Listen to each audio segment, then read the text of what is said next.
আমার প্রিয় ভালোবাসার মানুষের জন্য স্পেশাল একটা রান্নার ভিডিও নিয়ে চলে আসলাম। আশা করি পুরো ভিডিও জুড়ে সাথে থাকবেন। ভিডিওটি ভালো লাগলে শেয়ার করতে ভুলবেন না। ফেসবুক থেকে দেখলে ফলো দিবেন, ইউটিউব থেকে দেখলে সাবস্ক্রাইব করবেন, পাশে থাকা বেল আইকনটা বাজিয়ে দিবেন। তাহলেও আর কথা নয়, মূল রেসিপিতে চলে যাচ্ছে। প্রথমে আমি ব্রয়লার চিকেনটাকে ভালো করে কেটে ধুয়ে পরিষ্কার করে পানি ঝরাতে দিলাম। তারপর এখানে হলুদের গুঁড়া, লাল মরিচের গুঁড়া, স্বাদ মতো লবণ, একটু ধনিয়া জিরা গুঁড়া দিয়ে কিছুক্ষণ মানে দুই এক সেকেন্ড মেখে রাখলাম। তারপর এখানে পরিমাণ মতো তেল দিয়ে দিলাম। তেল দেওয়ার পরে তেলটা একটু গরম হওয়ার পরে আমি একে একে মাংসগুলো এখন ভেজে নিব। আমি সাধারণত মাংস ভেজে রান্না করি না, এই রান্নাতে একটু ভেজে রান্না করলে অনেকটা মজা হয়, তাই ভেজে নিচ্ছি। তো আমি সবগুলো রান্না এই তেলগুলোর মধ্যে থেকে সব রান্না কমপ্লিট করব। আশা করি ভিডিও জুড়ে সাথে থাকবেন। ভিডিওটি ভালো লাগলে প্লিজ আবারও বলছি একটু শেয়ার করে দিবেন। তো ব্রয়লার চিকেন যারা একেবারেই পছন্দ করেন না তাদের উদ্দেশ্যে আমি আজকের রান্নার ভিডিওটা দিচ্ছি। সবাই রান্না জানেন, তারপরে আমার মতো করে আমি রান্নাটা করছি। আশা করি ভিডিওটি ভালো লাগবে আপনাদের সবাই। তো আমার আমি দেখতেই পাচ্ছেন আমার মাংসগুলো সবগুলো ভাজানো হয়ে গেছে। আমি আরেকটা পাতিল বসাই দিলাম বড় সাইজে, যাতে বানাতে সুবিধা হয় এরকম একটা সাইজের পাতিল বসাই দিলাম। তারপর এখানে দিয়ে দিলাম 1.5 কাপ পরিমাণ পেঁয়াজ পেস্ট। এখানে সবগুলো রান্নার মানে বাটা মশলাগুলোই দিবেন।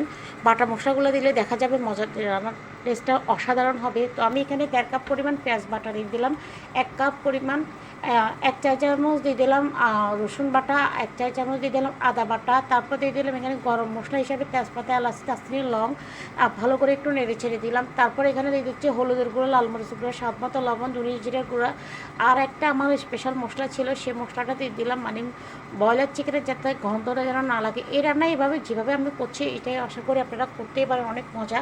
তো এইটা আমার বাসার মানে সব ধরনের মশলাকে মিলেই একটা মশলা তৈরি করলাম, যাতে মাংস কিংবা পোলাও এগুলাতে দেওয়া যায়, মানে বিরিয়ানির মশলাগুলোর মতো দেখুন আর কি।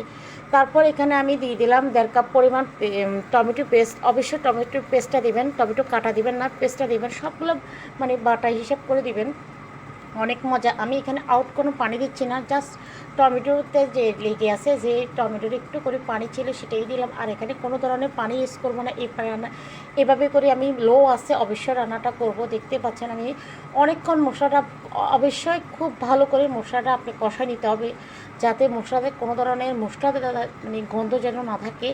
তো আমি খুব ভালো করে মশলাটা কষানোর পরে মাংসগুলো দিয়ে দিলাম। একদম লো আঁচে রান্না করবেন, রান্নাটা অবশ্যই লো আঁচে রান্না করতে হবে, অনেক মজা। এভাবে রান্না করলে আপনি পোলাও কিংবা খিচুড়ি কিংবা সাদা ভাত অনেক মজা করে খেতে পারবেন, অনেক ভালো লাগবে। নামানোর আগে একটু টালা জিরা গুঁড়ো দিয়ে দিলাম, একটু নেড়ে চেড়ে দিব। কেমন হয়েছে অবশ্যই কমেন্টের মধ্যে অবশ্যই জানাবেন। সবাই আমাকে একটু সাপোর্ট করবেন, ভালোবাসা দিবেন। আপনাদের সাপোর্ট এবং ভালোবাসা নিয়ে যেন সামনে এগিয়ে যেতে পারি।